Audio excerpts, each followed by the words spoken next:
অবিচ্ছিন্নভাৱে দ্বিতীয় দিনা ইৰাণত আমেৰিকাৰ আক্ৰমণ।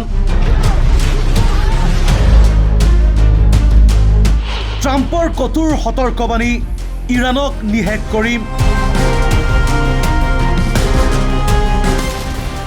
ইৰাণৰ সামৰিক ঘাটিত লক্ষ্য কৰি আক্ৰমণ।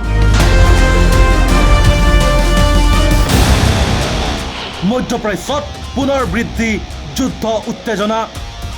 যুদ্ধবিৰতিৰ মাজতো থমকি ৰোৱা নাই মধ্যপ্ৰাচ্যৰ সংঘাত। একেৰাহে দ্বিতীয় দিনা ইৰাণৰ একাধিক সামৰিক ঘাটিত লক্ষ্য কৰি আক্ৰমণ চলাইছে আমেৰিকাই।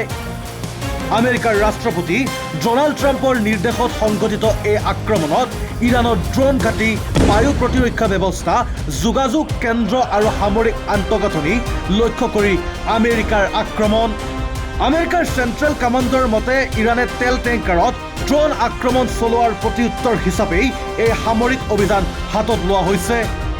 ইফালে ৰাষ্ট্ৰপতি ট্ৰাম্পে ইৰাণক কঠোৰ ভাষাৰে সকীয়াই দিয়ে।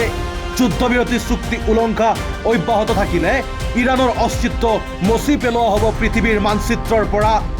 ইফালে ৰাষ্ট্ৰপতি ডনাল্ড ট্ৰাম্পে ইৰাণক কঠোৰ ভাষাৰে সকীয়াই দিয়ে। যুদ্ধবিৰতি চুক্তি উলংঘা অব্যাহত থাকিলে ইৰাণৰ অস্তিত্ব মচি পেলোৱাৰ দৰে কঠোৰ পদক্ষেপ লোৱা হ'ব বুলি হুংকাৰ। আনহাতে বাহৰেইনেও ইৰাণৰ ড্ৰোন আক্ৰমণৰ তীব্ৰ নিন্দা কৰি এক আঞ্চলিক নিৰাপত্তাৰ বাবে এক গুৰুত্বপূৰ্ণ ভাবুকি প্ৰদান কৰিছে। এই ঘটনাৰ পিছতেই পুনৰ মধ্যপ্ৰাচ্যত বৃদ্ধি হৈছে উত্তেজনা। আন্তঃৰাষ্ট্ৰীয় মহলত এতিয়া তীব্ৰ উদ্বিগ্ন।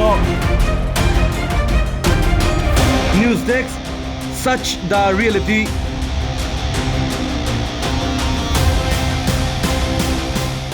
বিয়া, জন্মদিন বা আপোনাৰ যিকোনো বিশেষ অনুষ্ঠানৰ বাবে one stop solution ambience banquets. আপোনাৰ প্ৰতিটো অনুষ্ঠানৰ বাবে এটাই শ্ৰেষ্ঠ স্থান। Guwahati's finest and luxurious banquet hall. Ambience banquets, perfect for every celebration. For booking, contact 7099013417 or visit 5th floor above Reliance Centro, RG Burwa Road, Guwahati.